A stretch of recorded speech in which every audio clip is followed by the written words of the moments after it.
Pa-reveal ng mukha, hindi pwede. Sa part 2, mapapanood nyo. Pero napanood nyo yun. Dapat part 2 ha, part 2. Sa part 2 kasi papareveal ko yung mukha ko.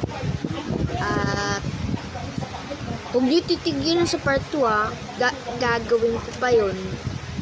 Gagawin ko pa yun, ngayon gagawin ko yun ngayon.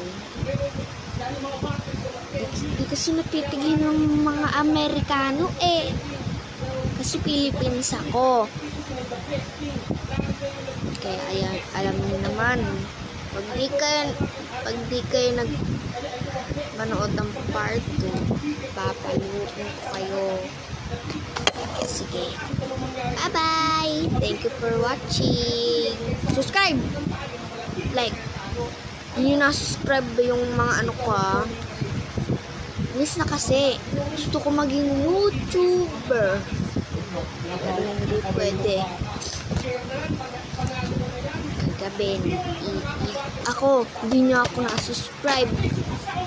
Bye-bye!